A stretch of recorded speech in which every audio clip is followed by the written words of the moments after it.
Hi friend hi friends, welcome back to the channel Asmit Navya explore. और जैसा कि आप लोग जानते हैं कि अभी हम 7 ज्योतिर्लिंग ट्रिप पे हैं।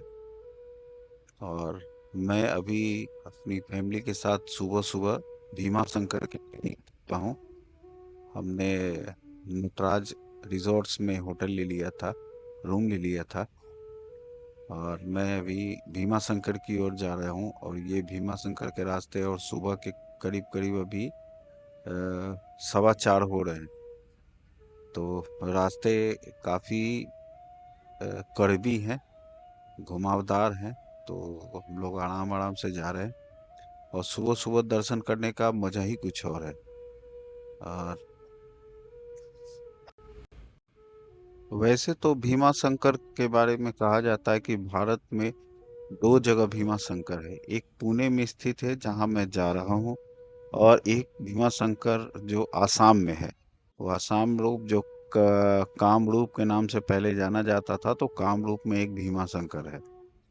तो वहाँ भी जाएंगे, और कभी मौका मिला तो और भगवान ने बुलाया तो जरूर जाएंगे। फिलहाल अभी हम पुणे वाले भीमा शंकर की ओर जा रहे हैं, और दर्शन करते हैं। तो भीमा शंकर आने के लिए रास्ते काफी अच्छे थे, और सुबह सुबह और ठंड का मौसम है, और स्क्रीन पर इतना कार की स्क्रीन पर इतना कुहासा जम जा रहा है, बहुत जल्दी जम जा रहा है। और इतना ठंड है। तो ठंड के मौसम में आए भी थे, तो हमें यहाँ आकर काफी अच्छा लग रहा है। बड़ा ही अब देखते हैं कैसा है मंदिर, अब आगे चल के आपको दिखाते हैं। बने रहिए हमारे।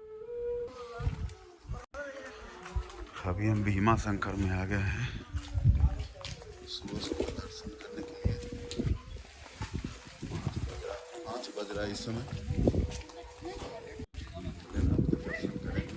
यहाँ से लगभग 250 सीढ़ी नीचे है मंदिर। हमने यहाँ ऊंची पहाड़ी पे है, रास्ता बहुत ही टफ है, लेकिन भोलेनाथ की कृपा है हम लोग आए। और हम एमटीडीसी के होटल में गए थे, वहाँ रूम अवेलेबल नहीं था। तो उसी के जस्ट आगे नटराज रिजॉर्ट्स है, उसी में हमने रूम ले लिया।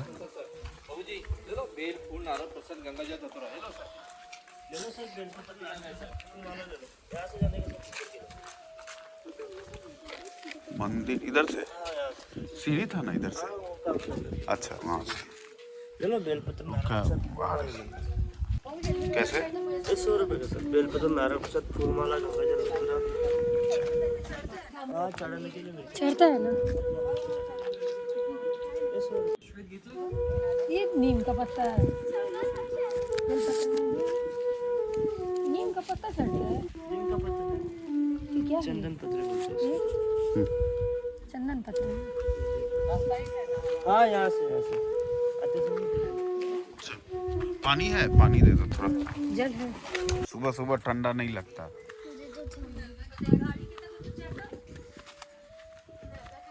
यहीं तक आता। हो सकता है इधर से लेके आता, इधर से लेके आता ही का।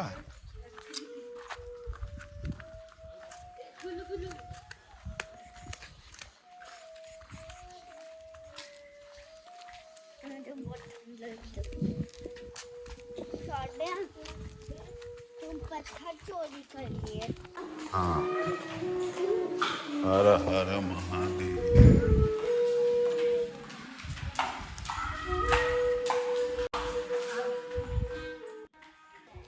अभी हम सीढ़ी वाले से रास्ता से होकर नहीं उतरे थे, एक साइड से रास्ता था जो कि पिच रोड था, तो दूसरे रास्ते से आए, और इधर से हम लोग को आने को मिला, चूंकि मेन रास्ता अंडर कंस्ट्रक्शन था। कर ज्योतिर्लिंग 12 द्वादश ज्योतिर्लिंग में छठे स्थान पर आता है, और ये पुणे से 110 किलोमीटर की दूरी पर है, भीमा नदी के किनारे पर स्थित है। और हम चूंकि त्र्यंबकेश्वर से चले थे, तो त्र्यंबकेश्वर से रामकुंड होते हुए हम आ गए यहाँ भीमा शंकर, ताकि भीमा शंकर का दर्शन कर सके। और यहाँ से हम जाएंगे शनि सिंगणापुर। शिव पुराण के अनुसार लंका के राजा रावण के भाई कुंभकर्ण के बेटे के अत्याचारों के संहार की ये कहानी भीमाशंकर से जुड़ी हुई है। कुंभकर्ण का पुत्र भीम अपने पिता की मृत्यु के बाद उसका जन्म हुआ और उसकी माता का नाम करकटी था। और चूंकि करकटी जंगल में रहती थी और जंगल में उसके एक पहले पति थे, उनकी मृत्यु राजा राम और लक्ष्मण के हाथों हुई। और उसके बाद कुंभकर्ण जंगल से गुजर रहे थे तो करकटी से उन्होंने शादी कर ली और शादी करने के बाद फिर वो कुछ दिन जंगल में बिताए और बिताने के बाद लंका चले गए। और इधर लंका युद्ध हुआ, युद्ध में कुंभकर्ण की मृत्यु हो गई और उसके बाद जन्म हुआ। तो भीमा ने अपने पिताजी के बाद जब बड़ा हुआ तो पिताजी के बारे में पूछा।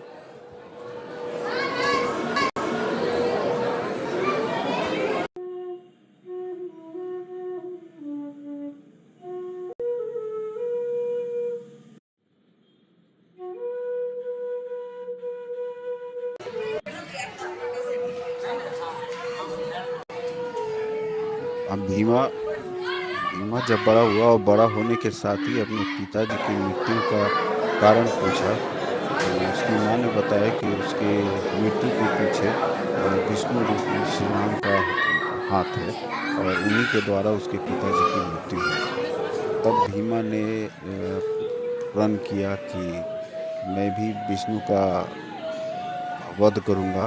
और इसके लिए चूंकि उनके भीम के पास पर्याप्त शक्ति उस समय नहीं थी तो पर्याप्त शक्ति के लिए उन्होंने ब्रह्मा जी का ध्यान लगाया और ब्रह्मा जी की कठोर तपस्या की और ब्रह्मा जी ने भीम को मनचाहा वर दे दिया।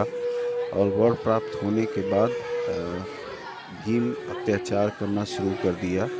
मानवों पर और देवताओं पर काफी अत्याचार उन्होंने किया।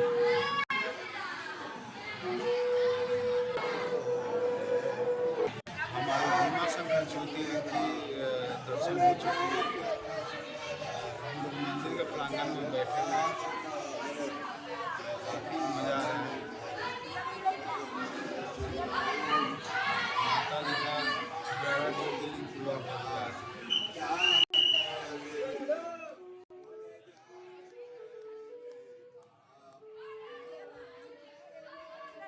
उसने मनुष्यों के साथ साथ सभी देवी देवताओं को भी भयभीत करना शुरू कर दिया और चारों तरफ आतंक मचाना शुरू कर दिया। युद्ध में उसने देवताओं को भी परास्त करना शुरू कर दिया और उसने सभी तरह के पूजा पाठ बंद करवा दिए। इससे परेशान होकर वहाँ के एक राजा थे, राजा भी शिव भक्त थे, तो उनको भी कैद में डाल दिया। कैद में डालने के बाद पता चला कि वो वहाँ पर नमः शिवाय का जाप कर रहा है और पार्थिव शिवलिंग बनाकर पूजा कर रहा है। तो भीमा वहाँ पहुँचा और भीमा ने उसे मना किया पूजा करने के लिए, लेकिन वो शिव भक्त था, कहाँ मानने वाला था और वो पूजा लगातार करता रहा। तो अपने तलवार से उसे गर्दन काटने की सोची और सब उससे पहले उन्होंने उसने शिवजी पर शिवलिंग पर प्रहार करना शुरू किया। फलस्वरूप उसमें से शिव भगवान प्रकट हुए और अपने पिनाक अस्त्र से उसके तलवार को दो टुकड़ों में विभाजित कर दिया। लेकिन उसके बाद भी कई दिनों तक उससे भीमा से युद्ध चलता रहा और इसमें भीमा भी पराजित नहीं हो रहा था। तो नारद मुनि ने आकर भगवान भोले को सुझाव दिया कि इसे मारने के लिए आपको दिव्यास्त्र की जरूरत नहीं है, आप अपने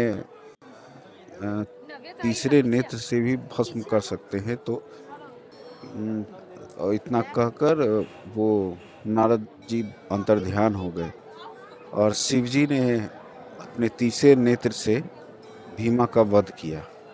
वध करने के बाद सारे देवी देवताएं उस पर पुष्प वर्षा की, जैसा कि कहा जाता है। और देवताओं के कहे अनुसार देवताओं ने उन्हें आग्रह किया कि आप इसी जगह विराजमान हो जाए तो यहाँ पर वो विराजमान हो गए और तब से यहाँ ज्योतिर्लिंग के रूप में पूजे जाते हैं। और इन्हें मोटेश्वर महादेव भी कहा जाता है, क्योंकि ये आकार में थोड़ा मोटे हैं, तो ये भी है। बोलो हर हर महादेव। आज हम सब भीमा शंकर का दर्शन कर लिए हैं। सुबह सुबह हम लोग 5 बजे मंदिर प्रवेश किए थे और दर्शन करके लौट रहे हैं। लेकिन भीमा शंकर कितनी अधिक जाम है ना। नमो पार्वती पते हर हर महादेव। देखो मम्मी तुम ही नहीं बोलती हो। मम्मी पापा साहिल देखिए मम्मी अच्छा पापा लगा, बहुत अच्छा लगा ना। बहन जी उसको दर्शन बहन जी क्या बींजी बहन जी क्या बींजी बींजी बींजी कुछ खाना ही नहीं लाया मुझे भूख नहीं लग रहा है। ठकिए एकदम अदत्ता की तरह जंगल का क्षेत्र है। जंगल में उल्टा सीधा होती रहता है। उल्टा सीधा कर जो भी आए वो 2 दिन का प्लान करके आए, क्योंकि यहाँ पर घूमने लायक बहुत सारी जगह है। और ये पुराना भीमा शंकर मंदिर भी है जो ऊपर में है पहाड़ पे, जो हम वहाँ नहीं गए हैं। और भीमा नदी है, यही भीमा नदी जाकर फिर कृष्णा नदी में जाकर मिलती है। और आप अगर कभी मल्लिकार्जुन जाते हैं ज्योतिर्लिंग के दर्शन के लिए, तो वहाँ पर कृष्णा नदी है। तो कृष्णा नदी के उद्गम के पास ही लेकिन भीमा अभी नदी तक जाकर चांद वहाँ दिखाई मिलती दे है। रहा है ना।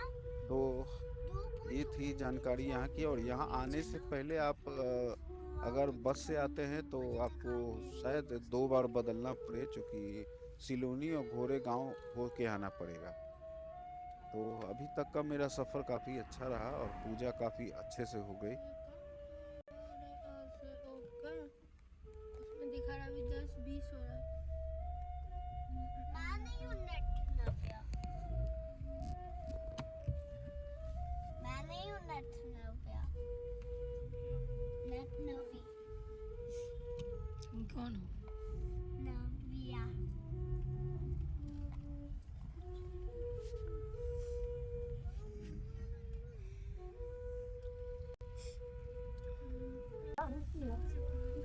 के बारे में ये भी कहा जाता है कि भीमा नदी भगवान शिव के पसीने से निकले हैं और उन्हीं से भीमा नदी का निर्माण हुआ है। जितना से रात में गाड़ी चलेगी इसीलिए उसका इसे भीमा रथी नदी भी कहा जाता है। और ये भीमा शंकर ज्योतिर्लिंग नागर शैली में बना हुआ है। लेकिन एक और चीज यहाँ आने के बाद हमें पता चला कि भीमा शंकर ज्योतिर्लिंग में सूर्योदय के बाद यानी मंगल आरती के बाद जो भक्त सच्चे मन से शिव जी से प्रार्थना करता है, उसकी हर मुराद यहाँ पूरी होती है, मन्नतें पूरी होती है। तो हम भी सुबह सुबह ही आए थे और हम तो अचानक ही आ गए और दर्शन कर लिया और काफ़ी अच्छा लगा हमें। और यहाँ से जब लौटेंगे तो एक प्लान बनाएंगे भीमा शंकर जो आसाम में है वहाँ का भी दर्शन करने का।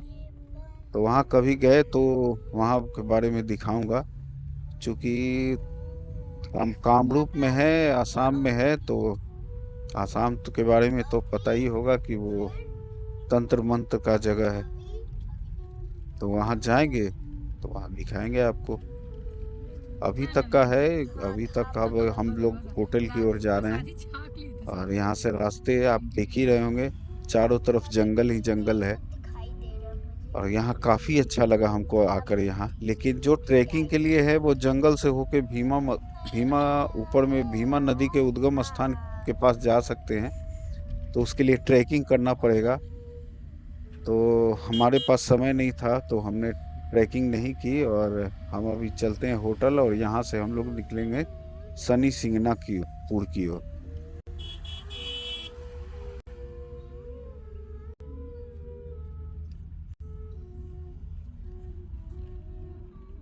और भीमा शंकर या मोटेश्वर के नाम से प्रसिद्ध ज्योतिर्लिंग और इस मंदिर का निर्माण मराठा साम्राज्य के छत्रपति शिवाजी महाराज ने करवाया था। और फिर 18वीं शताब्दी में नाना फडणवीस ने इसका शिखर का निर्माण कराया था। और शिवाजी महाराज कहा जाता है कि शिवाजी महाराज ने यहाँ भक्तों के दर्शन के लिए कई प्रकार की सुविधाएं भी मुहैया करवाई थी। और नाना फडणवीस द्वारा एक घंटा लगाया गया था, बनवाया गया था, जो आज तक यहाँ पर है। और मैंने उसका वीडियो लिया नहीं ले पाया था, तो ये हमसे चूक हो गई और हम दर्शन करके वहां से निकल गए। और यहाँ पर बहुत सारे कुंड भी हैं। यहाँ पर कुंड में लोग जाते हैं, दर्शन, नहाते हैं, नहाने के बाद फिर पूजा करते हैं। भीमा शंकर नदी की स्थापना से पहले यहाँ पर माता पार्वती का एक सुप्रसिद्ध था, जो कमला जी मंदिर के नाम से प्रसिद्ध है। ये सारी जानकारी यहाँ आने के बाद हमें पता चला। और अभी हम देखिए कितनी खूबसूरत यहाँ की वादियाँ हैं। और एक चीज़ और है कि यहाँ पर जो वनस्पति या पेड़ जो मिलती है, ये आसपास में ही मिलती है, तो ये दूसरे जगह आपको देखने को नहीं मिलेंगी।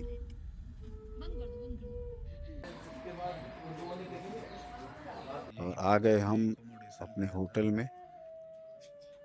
ये रूम हमें 3000 पर डे के हिसाब से लिया है। और इसमें रेस्टोरेंट भी है, खाने वाने का व्यवस्था भी है। ये प्रॉपर्टी है।